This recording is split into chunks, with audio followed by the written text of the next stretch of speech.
le haricot tel qu'on le connaît n'est produit dans le département que depuis le XVIIIe siècle. Au XIXe siècle, en fait, même jusque guerre de 14 ou entre deux guerres, je crois que sur Soissons, il y avait 4 à 5 négociants en haricots de Soissons qui achetaient en fait le haricot à des producteurs de la vallée de l'Ailette, puisque l'Ailette est le berceau en fait du haricot de Soissons, et le haricot était chargé en gare de Soissons. Et les Parisiens l'ont appelé le haricot de Soissons parce qu'il était chargé en gare de Soissons. Il aurait été chargé en gare de Laon, on l'aurait appelé le haricot de Laon, en fait. Il y a eu un moment une volonté de relancer cette culture dans les années 2000 exactement, peut-être un petit peu avant, et en fait il y a eu un groupe d'agriculteurs en fait qui s'est penché un peu sur le sujet à ce moment-là. Qui a organisé d'ailleurs avec la Chambre d'agriculture en fait des réunions de sensibilisation, et donc le haricot a été relancé comme ça, et très rapidement en fait il s'est créé en fait une association de producteurs de haricots de Soissons qui a été doublée en fait par la création de la coopérative du haricot de Soissons que préside Géraldine désormais.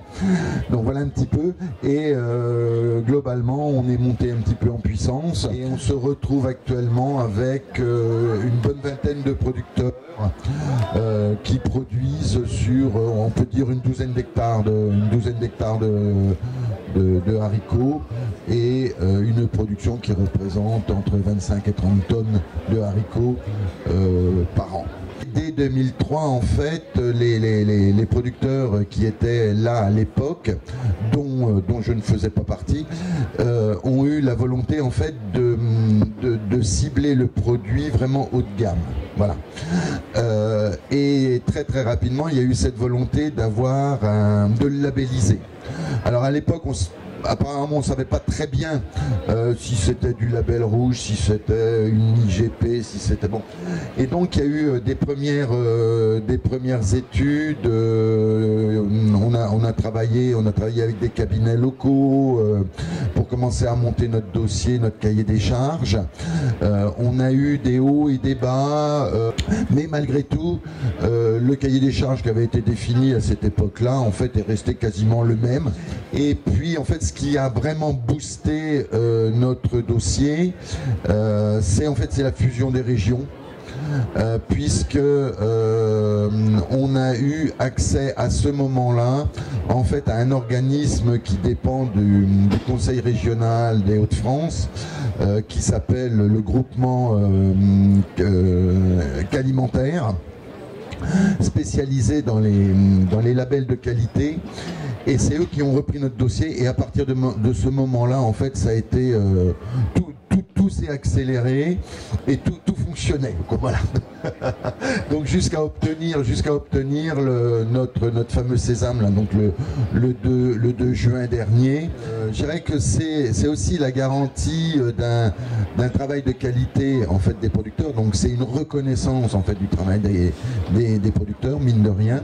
On a dans l'aire de l'IGP 543 communes, donc ça représente une grosse partie du département de l'Aisne, hormis le Saint-Quentinois et la Thiérache, pour des questions de climat et d'histoire aussi, où ils ne produisaient pas de haricots précédemment.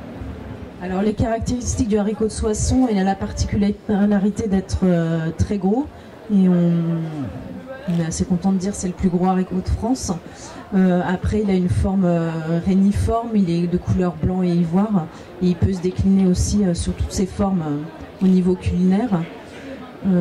Après, il est riche en protéines, et puis c'est un légume sec et très apprécié de tous les consommateurs.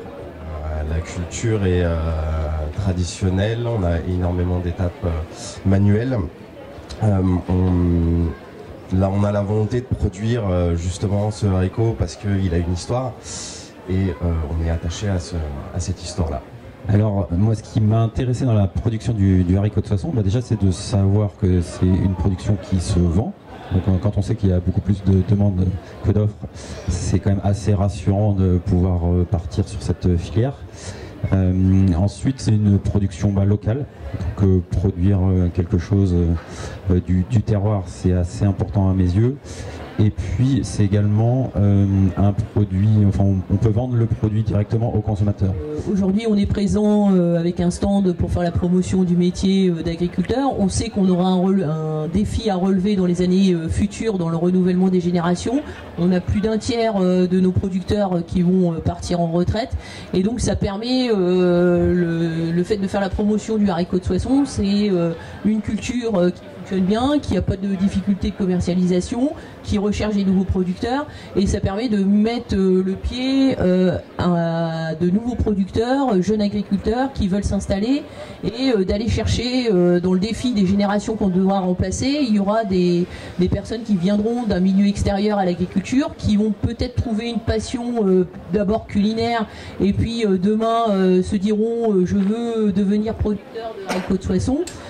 Ils se mettront donc à venir vers les points installation avec jeunes agriculteurs et la chambre d'agriculture, et derrière on va pouvoir leur faire la promotion, les installer et les faire entre le semis et la culture jusqu'à la commercialisation, adopter le métier d'agriculteur. Et c'est pour nous une belle promotion qu'on peut faire au jour le jour. Avec le territoire et notre réseau actuellement déployé sur tout le département, on a la possibilité donc de faire pour les agriculteurs qui sont en place cette promotion. Et on a aussi la chambre d'agriculture qui est présente aujourd'hui avec le logo Bienvenue à la ferme, et on a la possibilité donc de l'intégrer dans ce réseau-là et d'aller donc, comme on l'avait dit, du semis à la commercialisation sur place avec les visites à la ferme, et mettre ce réseau à votre disposition du Lannoy jusqu'au Château-Thierry en passant par Soissons. C'est pour nous une fierté en tant que producteur de devenir nouveau producteur et d'en faire cette promotion. Globalement, la demande est bien supérieure à l'offre. On aurait le double de haricots, on les vendrait aussi facilement en fait.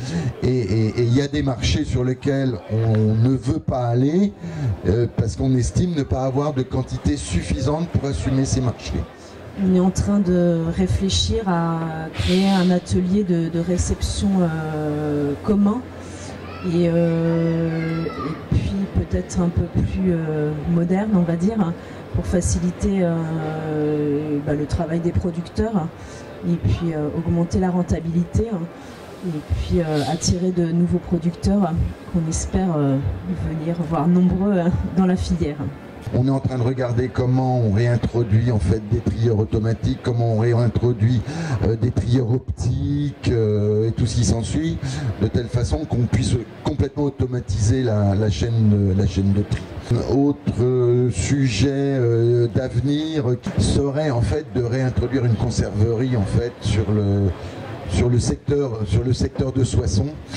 Et donc ça a été dit, redit, notamment par Alain Crémont, le maire de Soissons, qui aimerait bien recentraliser un petit peu une conserverie, puisqu'on n'a aucun outil de transformation en fait sur le secteur. Mais ça veut dire que une conserverie, on n'arrivera pas à faire tourner une conserverie pendant un an rien qu'avec du haricot de Soissons. Donc l'idée en fait est d'essayer de faire un inventaire des besoins en fait du département, que ce soit auprès des maraîchers, des choses comme ça, notamment, pour savoir en fait quels seraient leurs besoins avec ce type d'outils qui permettrait d'avoir une unité locale et qui pourrait tourner en fait toute l'année. Voilà, ça fait partie des gros projets notamment. Et je dirais que l'axe majeur, et on insiste là-dessus, l'axe majeur c'est quand même le recrutement des nouveaux producteurs. Il nous faut des producteurs. Alors derrière, on va essayer d'intégrer le haricot de Soissons dans un programme de recherche et développement pour que derrière on arrive à pérenniser la graine, qu'elle soit capable de résister dans le futur à de futures maladies ou à des maladies existantes pour augmenter la productivité. Et il va falloir qu'on arrive à intégrer des programmes qui sont actuellement publics pour que demain on en pérennise aussi la filière, parce qu'il ne suffirait pas de voir disparaître le haricot du jour au lendemain parce qu'on a une maladie ou un insecte ravageur qui nous empêche demain de produire. On a aujourd'hui déjà des expérimentations sur les variétés. On a une variété qui est très rustique, mais on a mis en place un programme pour voir si on pouvait trouver une autre variété qui soit similaire à ce qu'on produit aujourd'hui et qui puisse répondre aux problèmes climatiques qu'on rencontre. Donc on a une expérimentation variétale, une expérimentation de date de semis aussi, pour voir si on peut modifier un petit peu nos pratiques. Et on a aussi une expérimentation sur les oligo-éléments pour réussir à contrer un petit peu le changement climatique et pérenniser la culture. Alors effectivement, la main d'œuvre, c'est le poste le plus important au niveau de la culture du haricot. On passe beaucoup de temps sur toutes les étapes. Et c'est vrai que quand on arrive, qu'on est nouveau producteur, c'est effectivement ce qui marque le plus. On n'avait pas forcément anticipé qu'il en fallait autant. Donc c'est vrai que ça prend énormément de temps, surtout la partie récolte.